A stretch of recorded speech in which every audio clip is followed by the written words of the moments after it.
I'm not a pro, and neither are you. So why do we feel like we need to have the same bikes that the pros do? Are they really worth it? Or are we just gaslighting ourselves because of how much we spent? To find out, I traded in my expensive, fancy carbon race bike for a slightly less expensive steel bike.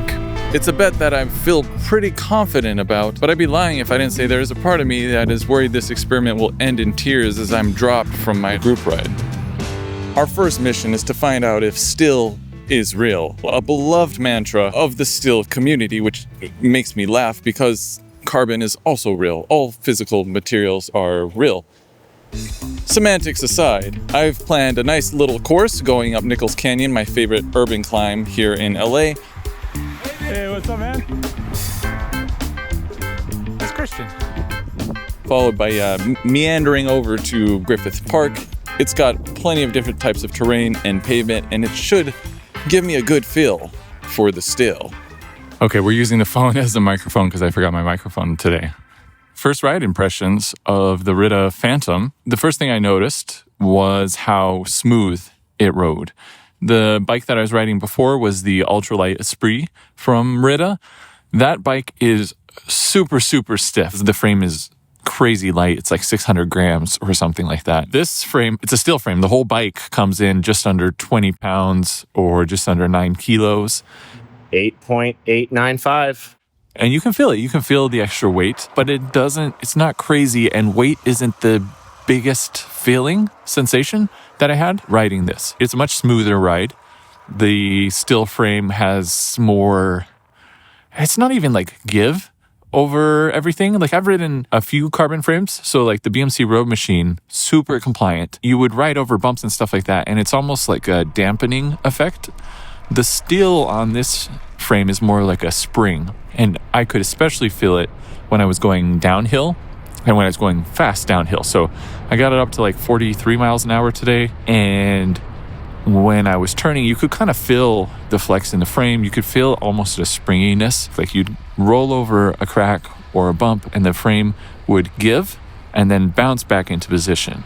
And it wasn't a springy feeling like it's not bouncy, even though I just said it would bounce back into position. You know, it's not boing, boing, boing. It's more of like a boing light.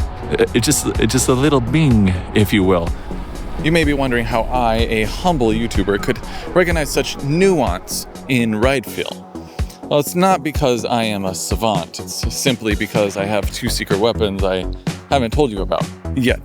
The first is that Ritte allow me to use any bike in their stable, which allows me the privilege of doing pretty much any experiment I can think of as long as they have the bike and components. And the second secret weapon is I asked the team at Ritte to take every component off the lightweight Esprit like prototype that I was riding and put it on the steel frame. And I mean every component. Same wheels, same tires, same handlebars, same seat post. At the end of the transfer, the only thing that was different between the two bikes was the frame. My goal was, to isolate as many variables as possible. And since the geometry between the two bikes is fairly similar, I thought this is a really unique opportunity to see if I can feel the difference. It is a lot smoother than the ultralight carbon frame, and even with the big puffy tires. And this, just absorbs it a little bit better. Not sure how it does on the power. I've been like zone 2 this whole ride. Tomorrow we have some low cadence, high power 30-second intervals. So I guess I'll find out how it does with some torque tomorrow. But for now, dude, I'm really enjoying this as a bike for an endurance ride. It's also like a beautiful day. 20-minute warm-up, some quick activations, and then some 30-second sprints at like 40 to 60 RPM. So that'll be fun. Seated. Right now, chill pace. We're gonna go to Shoal and we'll do the efforts over there. It's a steel bike, right? We can do this. And 32 mil tires.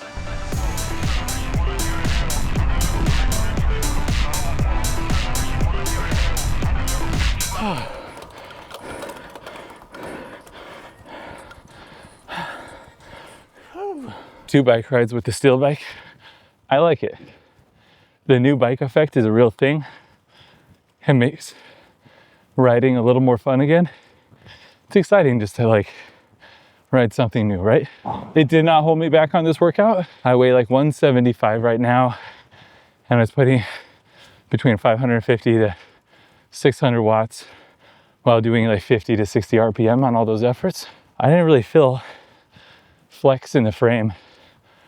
I felt flex in my effort level, but the frame itself felt good. Yeah, I didn't feel like I was losing power anywhere. I'm sure on a like max sprint, maybe I'll feel different. When I'm doing well, I can hit like around 1200 watts. So we'll see. I'll try to do like 1,000 watts or so at least.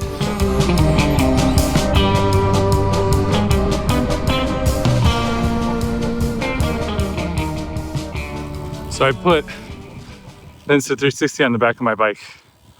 I thought it'd be a good idea to do sprints. The funny thing is, it acts as a counterbalance. So while I'm like moving the bike back and forth, well, I can't move the bike back and forth. It counterbalances it. I was so worried about it falling off, I didn't think about how it would affect my sprint. The more pressing thing, I guess, during the ponies ride is gonna be, do I feel like the steel frame is holding me back? I'm already conflicted because I'm having fun riding it. And then behind, is it holding me back, is another level, which says, does it matter? You know, I'm just a nesting doll of confusion. All right, let's go home.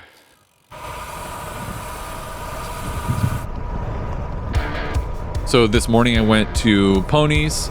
I showed up late as I always do. I had to do a little bit of like a sweet spot effort to catch up with everybody on the climb. Hey, what's up? I obviously didn't catch up with the front group, but I made good progress up the group.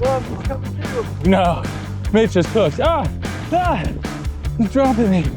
What's up, dude? How are you? I'm good. Late as always. Dude, nice though. Then you get the tack. I'm fully cooked. Sick bike.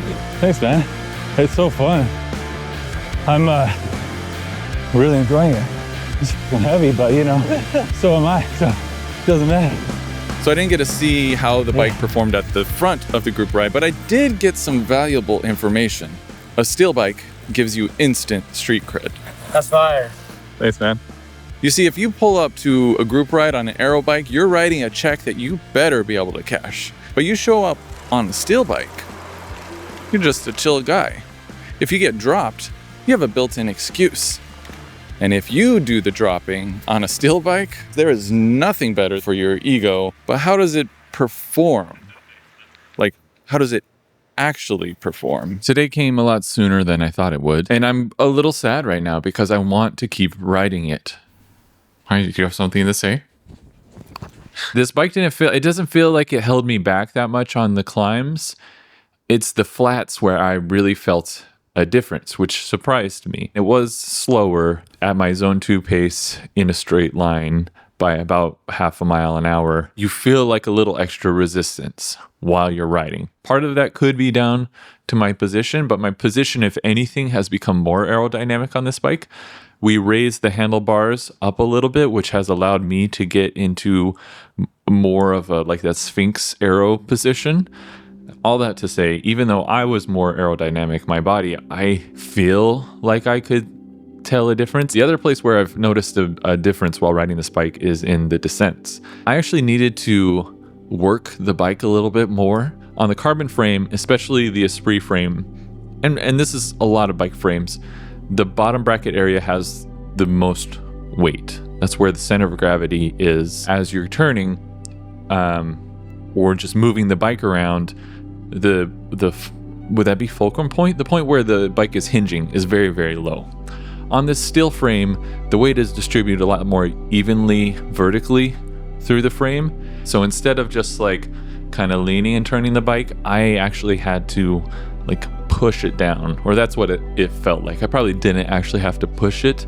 It's just compared to the carbon bike, it felt like I had to push it. I almost got into trouble because I'm used to the Esprit and it's so snappy and you just kind of lean and the bike will turn. So I'm trying to do that and the turn's coming up and I'm not turning because the bike, it just hesitates a little bit longer. But when I nailed the turn, like once I got used to the handling of the bike and realized like, okay, I just need to push a little bit more here or slow down sooner here. Those descents and the turns were really, really fun.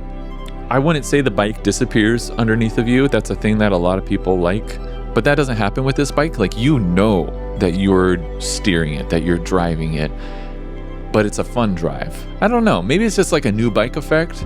I don't want to let it go. I want to keep riding it. So I didn't let it go.